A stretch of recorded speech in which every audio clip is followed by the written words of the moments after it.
আসসালামু আলাইকুম। আজ 13 জুন 2021। আমন্ত্রণ জানাচ্ছি চেঞ্জ টিভি প্রতিদিনের গল্প অনুষ্ঠানে, powered by Tiptop Mart limited.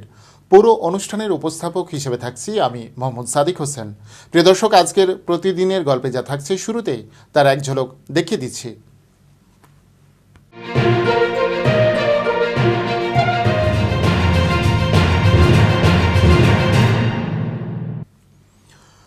মুখোমুখি তুরস্ক ও আফগানিস্তানের তালেবান নেতৃত্ব। তুরস্ক চাইছে মার্কিন বাহিনী চলে যাবার পর তারা কাবুল বিমানবন্দরের নিয়ন্ত্রণ নেবে। অন্যদিকে তালেবান চাইছে তুরস্কের সেনারা আফগানিস্তান ছেড়ে চলে যাক। তালেবানের শীর্ষ নেতা সুহেল শাহিন বলেছেন, 2020 সালে স্বাক্ষরিত চুক্তি অনুসারে আফগানিস্তান থেকে তুরস্কের সেনাদের প্রত্যাহার করা উচিত। মার্কিন ও ন্যাটো সেনারা আফগানিস্তান থেকে চলে যাওয়ার পর কাবুল বিমানবন্দর পরিচালনা করতে তুরস্ক যে প্রস্তাব দিয়েছে তা প্রত্যাখ্যান করেছে গোষ্ঠীটি। ওই শীর্ষ নেতা আরও বলেছেন, তুরস্ক মুসলিম রাষ্ট্র, সে হিসেবে আমাদের বন্ধু। ভবিষ্যতে তালেবান আফগানিস্তানে ক্ষমতা নিলে এ বন্ধুত্ব আরও গাঢ় হবে, কিন্তু এখন তারা কাবুল বিমানবন্দরের দেখভালের দায়িত্ব নিলে তালেবানের ক্ষমতা সংকুচিত হয়ে যাবে।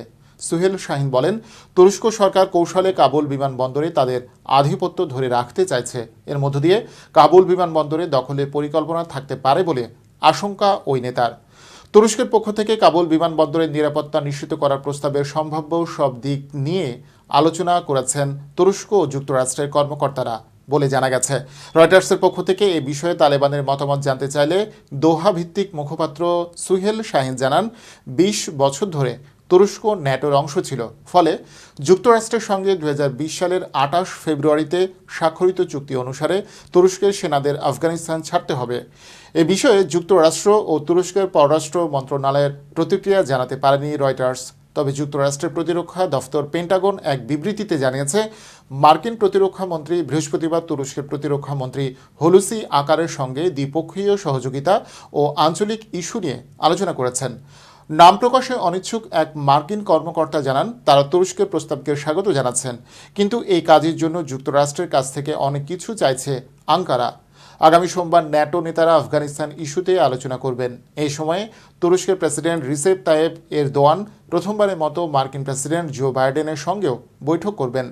আগামী 11 সেপ্টেম্বরের মধ্যে 2 দশক ধরে যুদ্ধপীড়িত দেশটি থেকে যুক্তরাষ্ট্রের সহ সকল বিদেশি সেনা প্রত্যাহারের কথা রয়েছে।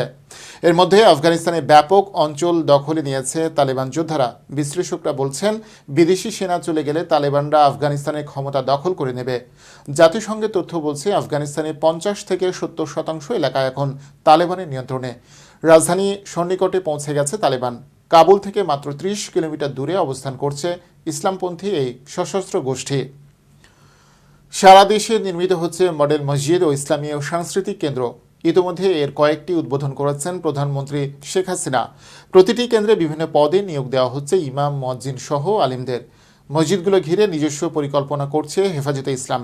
তারা চায় তাদের লোকবল এখানে নিয়োগ পাক। শনিবার রাতে গণমাধ্যমে পাঠানো এক বিবৃতিতে হেফাজতে ইসলামের মহাসচিব নুরুল ইসলাম জিহাদি দলীয় বিবেচনার ঊর্ধ্বে উঠে যোগ্য আলেম নিয়োগ দেওয়ার আহ্বান জানিয়েছে হেফাজতে ইসলাম। নুরুল ইসলাম বলেন, ধর্মীয় বিবেচনায় অযোগ্য বা বিতর্কিত জনবল নিয়োগ দেওয়া হলে সরকারের মহৎ উদ্যোগ ব্যর্থতায় পরিণত হবে। বিবৃতিতে হেফাজতের এই নেতা বলেন, সরকার সারা দেশে 560টি মডেল মসজিদ ও ইসলামী সাংস্কৃতিক কেন্দ্র নির্মাণ করছে, যা প্রশংসনীয় উদ্যোগ। আমরা অনুরোধ জানাবো, এসব মডেল মসজিদ ও ইসলামী সাংস্কৃতিক কেন্দ্রে যোগ্য আলেমে দ্বীনদের নিয়োগ দিয়ে সত্যিকার অর্থে ইসলামী কেন্দ্র হিসেবে গড়ে তুলতে হবে। কারণ শুধু ইমারত নির্মাণ দিয়ে লক্ষ্যে পৌঁছানো সম্ভব না, এর জন্য দরকার যোগ্য লোকের তদারকি। নুরুল ইসলাম বিবৃতিতে আরও বলেন, যেহেতু মসজিদগুলোতে ইসলামী সাংস্কৃতিক কেন্দ্র রয়েছে, তাই সেখানে যোগ্য আলেমদের নিয়োগ না দিলে এর সুফল আসবে না। দলীয় বিবেচনার ঊর্ধ্বে উঠে মসজিদগুলোতে ইমাম, মুয়াজ্জিন, খাদেম সহ অন্যান্য জনবল নিয়োগের দাবি করে হেফাজতের মহাসচিব বলেন, নিয়োগের ক্ষেত্রে যথাযথ এলেম, আমল, সঠিক আকীদা এবং দিনদারির বিষয়গুলো বিবেচনা করতে হবে। দর্শক, নিচ্ছি বিরতি, সাথী থাকুন। টিপটপ মার্ট লিমিটেডে আপনাকে স্বাগতম। টিপটপ মার্ট লিমিটেড ই-কমার্স ভিত্তিক বিশ্বস্ত অনলাইন প্রতিষ্ঠান। দেশ সেরা ডার্মো কসমেটিক্স ব্র্যান্ড হিসেবে টিপটপ মার্ট লিমিটেডের সুনাম রয়েছে। নিশ্চিন্তে আপনার ত্বকের জন্য আমাদের দেশ সেরা আধুনিক ও নিরাপদ পণ্য ব্যবহার করতে পারেন। টিপটপ মার্ট লিমিটেড বিভিন্ন দেশ থেকে বিএসটিআই কর্তৃক অনুমোদিত পণ্য আমদানি করে থাকে। আমাদের সেবাসমূহ: ব্রণের দাগ, ব্রণের গর্ত, মেস্তা, চুল পড়া, খুশকি, হোয়াইটেনিং, স্লিমিং, নানাবিধ ত্বকের সমস্যার সমাধানে সেবা দিয়ে থাকি। টিপটপ মার্ট লিমিটেডের রয়েছে কাস্টমার কেয়ার সেন্টার। ত্বকের সাথে সম্পর্কিত নানাবিধ সমস্যা সমাধানে যে কোনো সময় সরাসরি ফোন দিয়ে সেবা গ্রহণ করতে পারেন। আমাদের রয়েছে রাজধানী শহর ঢাকাতে 2টি শোরুম ও বন্দরনগরী চট্টগ্রামে 1টি শোরুম। প্রয়োজনে সরাসরি এসে যাচাই করে পণ্য ক্রয় করতে পারেন। এছাড়াও দেশে বিদেশে কুরিয়ার সার্ভিসের মাধ্যমে পার্সেল নিতে পারেন। গ্রাহক সেবার কথা চিন্তা করে খুব শীঘ্রই দেশের জেলা ও বিভাগীয় পর্যায়ে শোরুম দেওয়ার পরিকল্পনা রয়েছে আমাদের। টিপটপ মার্ট লিমিটেড, আপনার প্রত্যাশা আমাদের অঙ্গীকার। Tiptop Mart limited, your expectation is our commitment.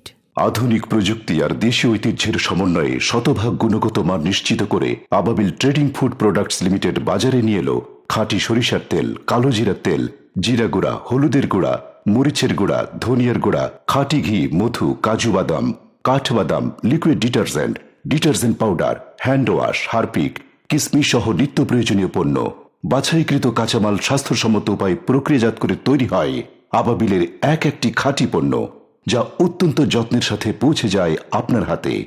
আপনাদের আস্থা ও ভালোবাসায় আমাদের দীর্ঘ পথ চলার পথেও আবাবিল পণ্য সকলের জন্য। আদ্দিন ফাউন্ডেশন পরিচালিত মেডিকেল কলেজ সমূহে ভর্তি চলছে।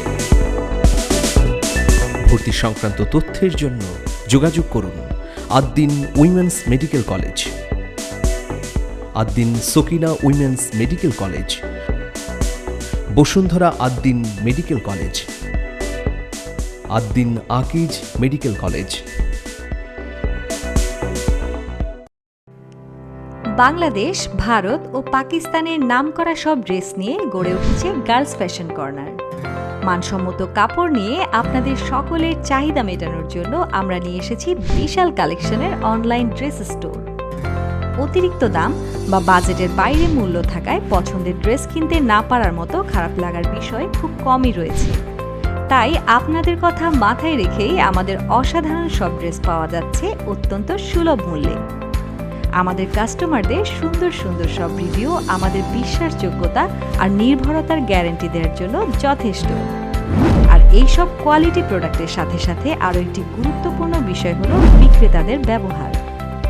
আমাদের অসাধারণ সার্ভিস টিম তাৎক্ষণিকভাবে আপনার সহায়তা করার জন্য এবং সকল সুবিধা অসুবিধা দেখার জন্য সর্বদা নিয়োজিত রয়েছে। তাই আপনাদের পছন্দ মতো কোয়ালিটিফুল প্রোডাক্ট পাওয়ার জন্য গার্লস ফ্যাশন কর্নারের সন্ধান করুন আজই।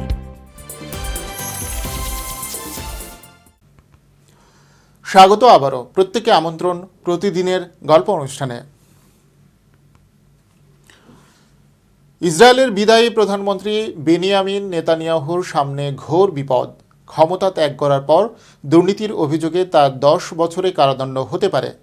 ইসরায়েলের ডেমোক্রেসি রিসার্চ সেন্টারের সংবিধান বিষয়ক আইনজীবী আমির ফুক্স একথা জানিয়েছেন।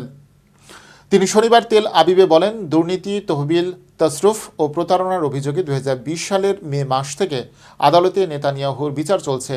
প্রধানমন্ত্রীর দায়িত্বে থাকার কারণে এতদিন আইনি দায় মুক্তি থাকায় তাকে আটক করা যাচ্ছিল না, কিন্তু ক্ষমতা চলে যাওয়ার পর তার শাস্তি ভোগ অবধারিত হয়ে যাবে। ফুক্স আরও বলেন, গত 2 বছর ধরে এই প্রশ্ন সামনে ছিল যে নেতানিয়াহু নিজেকে বিচারের ঊর্ধ্বে রাখার জন্য কি সংবিধান সংশোধন করবেন, কিন্তু এতদিন তিনি তা করেননি এবং শিগগিরই ক্ষমতা চলে যাওয়ার পর তিনি আইনি দায়মুক্তি হারাবেন।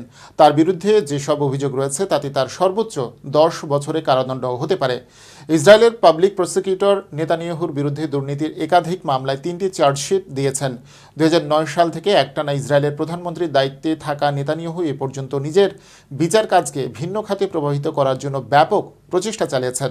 ইসরায়েলের সংসদ স্পিকার ইয়েরিভ লেভিন গত মঙ্গলবার এক টুইটে বলেছেন, নানা জল্পনা কল্পনার অবসান ঘটিয়ে অবশেষে নেতানিয়াহুর 12 বছরের শাসনের সমাপ্তি ঘটতে যাচ্ছে। টুইট বার্তায় তিনি বলেন, অবশেষে এটা হচ্ছে। ইসরায়েলের নাগরিকদের কল্যাণে ঐক্যের সরকার শপথ নিতে যাচ্ছে, আর এই সরকার গঠিত হয়ে নেতানিয়াহুর 12 বছরের শাসনের অবসান হবে। ফিলিস্তিনের পক্ষে সারা বিশ্বে প্রতিরোধ আন্দোলন জোরদার হচ্ছে। ইসরায়েলকে ড্রোন তৈরির সরঞ্জাম সরবরাহকারী ব্রিটিশ ফ্যাক্টরি দখল করেছে ফিলিস্তিনপন্থী আন্দোলনকারীরা। উত্তর ব্রিটেনে অবস্থিত এই কারখানাটি ইসরায়েলের ড্রোন প্রস্তুতকারী প্রতিষ্ঠান এলবিট সিস্টেমসকে প্রতিরক্ষা সরঞ্জাম সরবরাহ করে। ফ্যাক্টরি দখলে নেতৃত্ব দেয়া ফিলিস্তিন অ্যাকশন ব্রিটেনের ফিলিস্তিনপন্থী আন্দোলনকারী নেটওয়ার্ক। তারা এক বিবৃতিতে বলেছে যে তাদের সদস্যরা আন্দোলন করছে, সংঘবদ্ধ থেকেছে, আর এপিপিএইচ নামের সামরিক সরঞ্জাম প্রস্তুতকারী কোম্পানির ওই ফ্যাক্টরিটির ছাদ দখল করেছে।